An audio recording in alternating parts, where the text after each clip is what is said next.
దేవుని పరిశుద్ధ నామానికి మహిమ కలుగునుగాక. ఈరోజు దేవుడు మనల్ని ప్రేమించి మనకు అనుగ్రహిస్తున్న వాక్య భాగము ప్రకటన పుస్తకము 14వ అధ్యాయము 15వ వాక్యము. భూమి పైరు పండి ఉన్నది, కోతకాలము వచ్చి ఉన్నది. నీ కొడవలి పెట్టి కోయుమని గొప్ప స్వరముతో ఆ మేఘము మీద ఆసీనుడై ఉన్న వానితో చెప్పెను. ఆమేన్. సర్వాధికారియు అనంత జ్ఞాని అయిన దేవుడు తన దాసుడైన యోహానుకు అనుగ్రహించిన ప్రత్యక్షత. కోతకాలము సమీపించినది, నీ కొడవలితో కోయుమని గొప్ప స్వరము. హల్లెలూయా.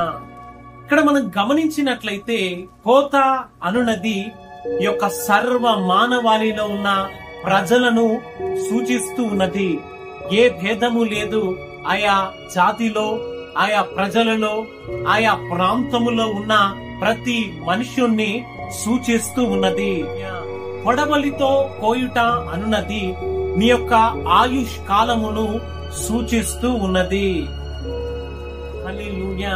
ఇక్కడ దేవాది దేవుడు ఈ యొక్క సర్వ మానవాళిని పరలోక సంబంధమైన ఫలములుగా, పంటగా ఫలించాలని కోరుతూ ఉంటుండగా, మానవుడు అపవాది చేత ప్రేరేపించబడి ఆత్మ సంబంధమైన ఫలములను ఫలించక కారు ద్రాక్షలుగా ఫలిస్తూ ఉంటుండగా, దేవాది దేవుడు పరలోకము నుంచి దిగి వచ్చి తన ప్రాణాన్ని ధారపోసి నీవు ఫలించి అనేక ఆత్మీయ ఫలములను ఫలించాలని తన ప్రాణాన్ని ప్రభు ధారపోసి ఉన్నాడు.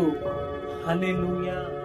దేవాది దేవుడు తన ప్రాణాన్ని ధారపోసి నిత్య రక్షణను మన కొరకు సిద్ధపరిచినై ఉంటూ ఉండగా, ఈ యొక్క పరలోక సంబంధమైన దర్శనము లేక, మారు మనస్సు పొందక, మ్రానుగా ఎండిన వృక్షము వలె అనేక మంది జీవితాలు ఈ రోజున ప్రభువుకు దూరముగా ఉంటూ ఉన్నవి. ఇందును గురించి ప్రభు ఇలాగున పరిశుద్ధ గ్రంథములో రాసి ఉంచి ఉన్నాడు. పరిశుద్ధ గ్రంథమైన బైబిల్లో మత్తయి సువార్త 3వ అధ్యాయము 10వ వాక్యాన్ని మనం గమనించినట్లయితే, ఆది దేవుడు మంచి ఫలము ఫలించని చెట్టు మొదల గొడ్డలి ఉంచబడినది అని తెలియచేస్తూ ఉన్నాడు. దేవుని యొక్క సత్య సువార్త ప్రకటించబడుతూ ఉన్నప్పుడు దేవుని యొక్క రాజ్యములో నీవు చేర్చబడినట్లు ఆత్మ సంబంధమైన ఫలములు ఫలించాలని దేవుని యొక్క ఉన్నతమైన సంకల్పమై ఉంచు ఉండగా, అనేకులు దేవుని యొక్క స్వార్థను నిర్లక్ష్యము చేసుకుంటూ నిత్య నరకాగ్నికి పాత్రులుగా ఉంటూ ఉన్నారు.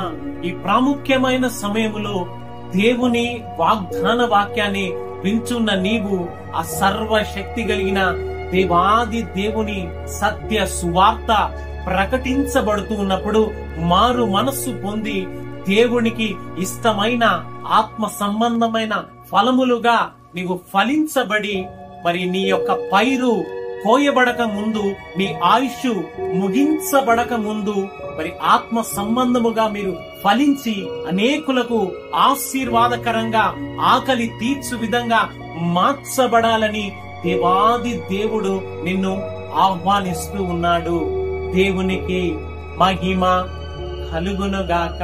ఈ రోజున నీవు అలాగున ఫలించి నీ ఎదుట నశించి నిత్య నరకాగ్నిలో కాల్చబడబోతున్న అనేక ఆత్మల నిమిత్తము నీవు భారము కలిగి దేవుని రాజ్యము కొరకు ఆత్మలను సంపాదించవలసిందిగా దేవుని యొక్క ఆలోచన ఉంచున్నది నీ జీవితములో. మనం గమనించినట్లయితే పరిశుద్ధ గ్రంథమైన బైబిల్ను మత్తయి సువార్త 9వ అధ్యాయము 38వ వాక్యంలో మనం గమనించినట్లయితే, కోత విస్తారమే కాని పనివారు కొద్దిగా ఉన్నారు. తన కోతకు పనివారిని పంపమని యజమానిని వేడుకొనమని శిష్యులతో చెప్పెను.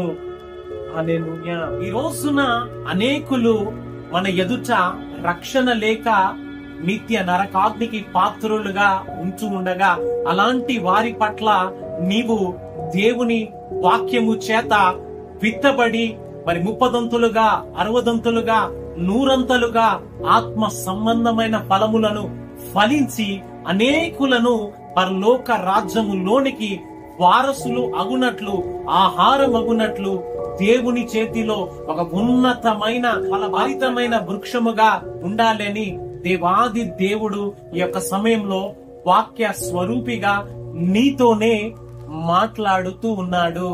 హల్లెలూయా. ఈ ప్రాముఖ్యమైన సమయములో దేవుని వాక్యము వింటూ దేవుని ఆత్మచేత ప్రేరేపించబడిన వాడవై అనేకులను నిత్య నరకాగ్ని నుంచి విడిపించగలిగిన నిత్య సువార్తను, సత్య సువార్తను ప్రకటించి పరలోక వారసులుగా అనేకులను చేర్చున్నట్లు ఆత్మ సంబంధమైన ఫలములను నీవు ఫలించి నిత్య రక్షణలోనికి, నిత్య జీవములోనికి నీవు నడిపించబడుదువుగాక. ఆమేన్. హల్లెలూయా.